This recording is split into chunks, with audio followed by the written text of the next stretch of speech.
Ils sont 26 milliardaires. Ils concentrent à eux seuls autant de richesses que la moitié de l'humanité. C'est le dernier rapport d'Oxfam.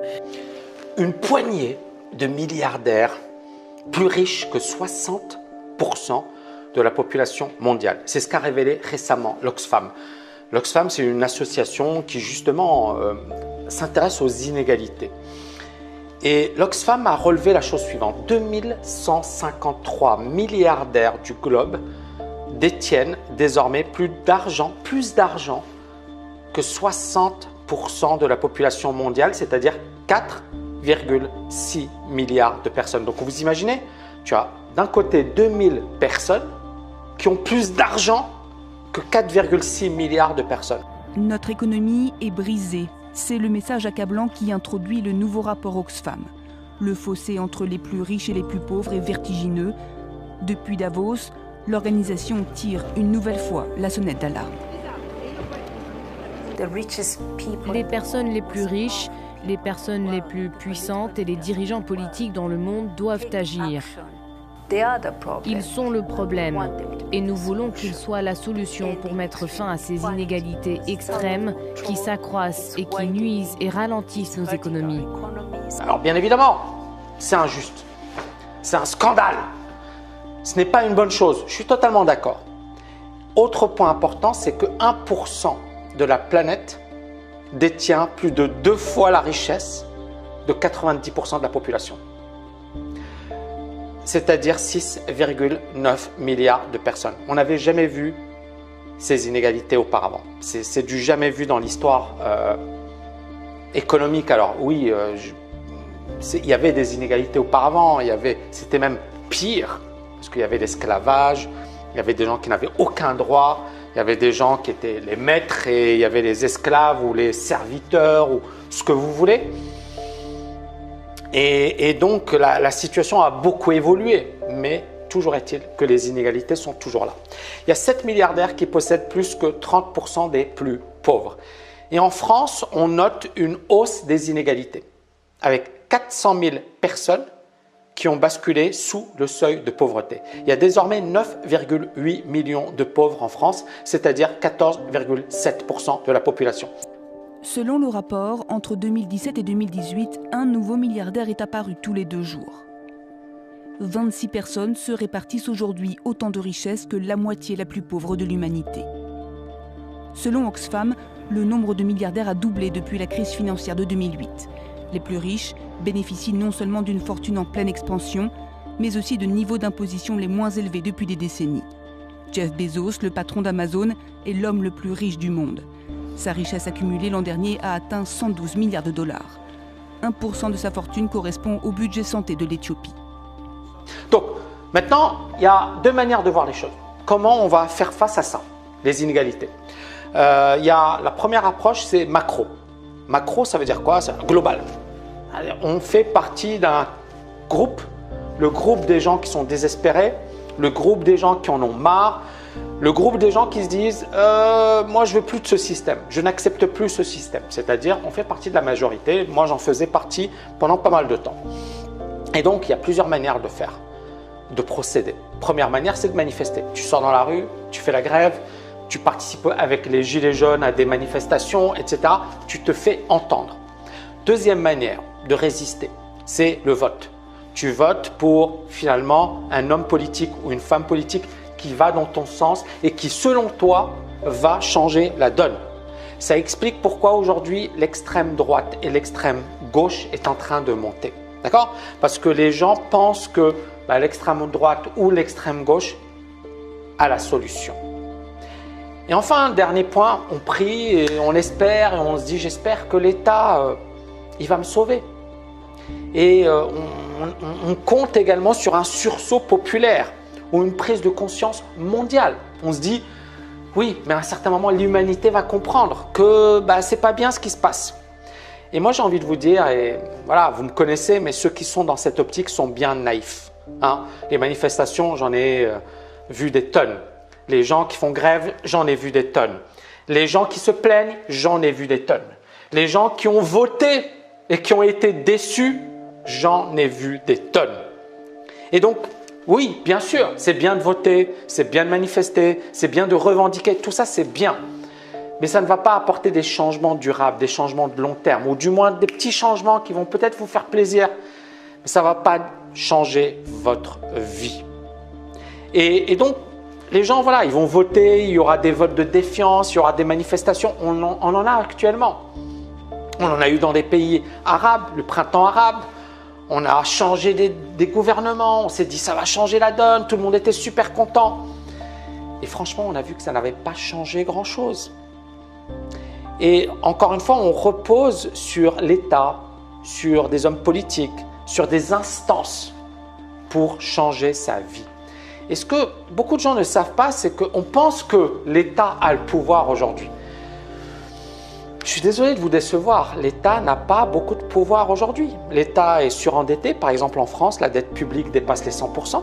L'INSEE devrait annoncer tout à l'heure que la dette de la France a dépassé 2000 milliards d'euros, un chiffre qui nous dépasse. On se fait peur depuis des années avec cette dette qui augmente alors que la France n'a jamais emprunté aussi peu cher. La cigale qui parfois sommeille en moi vous demande, est-ce si grave que cela? Écoutez, si 1 euro c'était 1 centimètre, eh bien avec le montant de la dette française, on pourrait aller de la Terre à la Lune 26 fois. L'État dépend du business, il y a des puissances, il y a des marchandages au niveau mondial, il y a la Chine qui va imposer ses règles, il y a les États-Unis, la Grande-Bretagne, la Russie, le Brésil. Et on voit bien qu'aujourd'hui, quand une entreprise elle vient en France, elle dit « Hey, qu'est-ce que vous me proposez ?» Alors, la France va lui dire « Ah, ok, on te propose telle chose, telle chose. Ah, désolé, je peux aller ailleurs. Je vais avoir moins d'impôts, je vais avoir de meilleures conditions, je vais avoir des subventions. » Vous voyez ce que je veux dire? Et donc, l'idée, elle est là, c'est que finalement, un État, il peut rien dire à une entreprise, à Google. Il ne va pas lui dire « Hey, je t'oblige à t'installer en France. » Non, Google va lui dire « Écoute, je m'installe en Irlande, je vais au Luxembourg parce que c'est plus sympa pour moi. » Non. Et ensuite, les ministres vont dire « Ouais, non mais il faut payer les impôts. » Et Google leur a dit « Ouais, voilà, 2% c'est beaucoup quoi. » C'est véridique ça. Donc les États sont faibles et c'est pas méchant voilà, l'État a un rôle à jouer. Il a une importance. Mais ce que je veux dire, c'est qu'il n'a pas une capacité de négociation face aux multinationales. C'est-à-dire qu'aujourd'hui, les multinationales ont un marché mondial. Elles vont s'installer là où c'est plus avantageux pour elles. Point à la ligne. Et donc, les multinationales ont cette capacité d'imposer leurs lois et de faire jouer la concurrence entre les pays. Et moi, je vais même vous choquer. Je pense que quand on parle d'État démocratique, il y a beaucoup de gens qui disent la démocratie, l'État, on va voter. Mais en fait, on s'aperçoit même qu'il y a eu, par exemple, durant les élections en France en 2017, une abstention importante. Et cette abstention, elle a été souvent chez les plus jeunes, les moins de 30 ans. Et ceux qui ont voté le plus, ce sont les personnes âgées. Et en fait, on s'aperçoit que ceux qui votent, ce ne sont pas forcément les personnes qui ont le plus besoin des politiques. Vous voyez ce que je veux dire? Mais ce sont ceux qui, finalement, font le job. Et donc, c'est pour ça que je disais, il y a un problème parce que finalement, ceux qui ont réellement besoin de certaines décisions, etc., ne font pas l'effort d'aller voter avec une abstention qui dépasse les 25% et 12% de vote blanc. Donc, ça, c'est la première chose. On voit, voilà, problème des votes, problème de manifestation, les multinationales, la puissance, etc. des multinationales. Donc, qu'est-ce qu'on peut faire? Il y a le niveau micro. D'accord? Le niveau micro, c'est quoi? C'est au niveau individuel. C'est qu'est-ce que je vais faire pour me libérer financièrement? Est-ce que je dois prier et espérer que l'État va régler ma situation? Et au niveau individuel, c'est clair que quand on voit la courbe de l'éléphant, la courbe de l'éléphant, c'est une courbe qui a été développée ou créée par un ancien banquier, l'ancien chef économiste de la Banque mondiale, Branko Milanovic. Dans cette courbe de l'éléphant, on voit que tout en haut, il y a les salaires des cadres dans les pays émergents, les pays en voie de développement. Et on voit que les salaires des cadres moyens, des classes populaires dans les pays riches, ils ont diminué. Et on voit tout en haut l'élite qui ne fait que s'enrichir. Donc on en revient sur ce que je disais au début. Les riches deviennent de plus en plus riches et les pauvres s'appauvrissent. Et donc la solution pour vous, c'est quoi? C'est de réfléchir comme un investisseur, stratège et millionnaire. C'est-à-dire que vous devez devenir un investisseur. C'est 1% s'ils se sont enrichis, c'est parce qu'ils sont dans la bourse, c'est parce qu'ils sont investis, c'est parce qu'ils ont des actifs. D'accord? Donc il faut vraiment avoir un raisonnement qui consiste à dire, ok, soit je vis cool, je continue ma société de consommation, je dépense l'intégralité de mon salaire et la vie est belle. Soit je me prends en main aujourd'hui, d'accord? Pas dans 10 ans, pas dans 20 ans, je me prends en main aujourd'hui. Donc, je change mon état d'esprit, je bosse plus dur que les autres, j'investis, d'accord? Pourquoi pas, j'envisage de créer un business, j'envisage de gagner beaucoup plus d'argent, d'accord? Je rentre dans le mouvement agir. Il y a des gens qui subissent, qui prient, qui font grève, qui manifestent, et il y a des gens qui sont dans le mouvement agir. Et le mouvement agir, il y a ce que l'on appelle les investisseurs stratèges et millionnaires.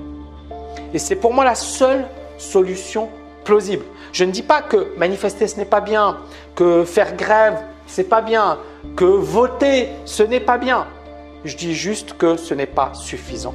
Et que en fait, c'est comme si on ne prenait pas ses responsabilités, on n'assumait pas ses responsabilités. Vous êtes responsable de votre vie, de votre situation. D'accord? Donc à un certain moment, il faut regarder la réalité en face. Soit tu rêves, tu espères, tu te dis je compte sur l'État, je compte sur les hommes politiques, je compte sur ma boîte, je compte sur… Ou alors tu dis je compte sur moi, d'accord? Si l'État fait des choses bien, si on a, une nouvelle organisation au niveau mondial, génial. Sinon, je me bouge, agir. J'espère que vous avez aimé cette vidéo les amis. N'oubliez pas de la liker, de la partager. Et je vous dis à bientôt. Ciao, ciao, ciao.